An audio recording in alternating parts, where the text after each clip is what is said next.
तो दोस्तों बैंक में पैसा रखना सही है, लेकिन सिर्फ थोड़े समय के लिए, क्योंकि आप ज़्यादा समय के लिए अपने ज़्यादा पैसे को बैंक में रखोगे तो इन्फ्लेशन धीरे धीरे करके आपके पैसों की वैल्यू को ख़त्म कर देगा। तो आज मैं आपको बताने वाला हूँ 4 ऐसे एसेट्स जहाँ पर आपको बैंक से भी बेहतर रिटर्न मिलेंगे और बैंक की तरह ही आपका पैसा भी सुरक्षित रहेगा।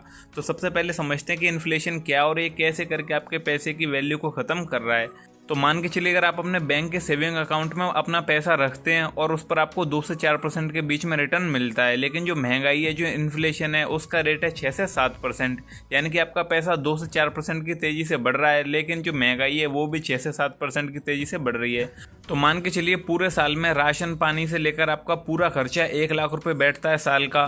तो वहीं अगले साल इन्फ्लेशन यानी कि महंगाई की वजह से आपका 1 लाख की जगह पर यह खर्चा बैठेगा 1,07,000 रुपये का। यानी कि बैंक में आपके रुपए 1 लाख से 1,04,000 बन गए, वहीं महंगाई की वजह से आपको 1 लाख की जगह 1,07,000 रुपये खर्च करने पड़ेंगे। तो दोस्तों ये होता है इन्फ्लेशन, यानी कि बैंक में आपका पैसा दिख तो रहा है लेकिन असल में उसकी ताकत कम हो रही है। तो बैंक में सिर्फ इतना पैसा रखें जितना इमरजेंसी में तुरंत आपको चाहिए, बाकी पैसा आपको कमाने में लगा देना चाहिए।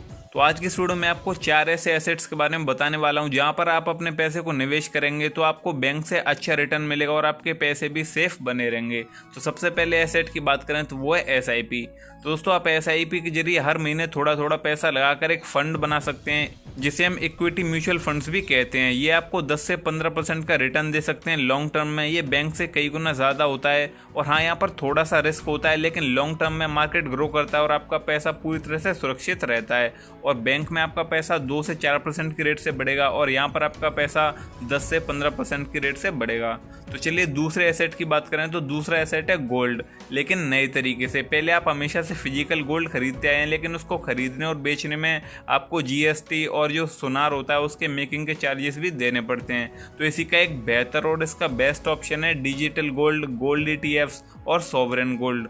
तो दोस्तों आप इन तीनों तरीकों से बिना फिजिकल गोल्ड की टेंशन के बिना इन्वेस्टमेंट कर सकते हैं। गोल्ड आपको 8 से 10% का रिटर्न देता है और इन्फ्लेशन हेज भी है, यानी कि महंगाई बढ़ेगी तो इसकी कीमत भी बढ़ेगी और इमरजेंसी के वक्त आप इसको बेचकर अपना कैश भी ले सकते हैं। तो बात करें तीसरे एसेट की, तो तीसरा एसेट है रियल एस्टेट। लेकिन अब आप पूरा मकान खरीदने की ज़रूरत नहीं है। आजकल फिक्शनल ओनरशिप का ट्रेंड है, यानी आप कम पैसों में भी बड़े प्रॉपर्टी प्रोजेक्ट में हिस्सेदार बन सकते हैं। इससे आपको पूरा किराया, अप्रिसिएशन दोनों फ़ायदे मिलते हैं। और हाँ, ये तरीका उन लोगों के लिए भी है जो 50,000 से 1 लाख तक लगाकर प्रॉपर्टी में हिस्सेदारी चाहते हैं।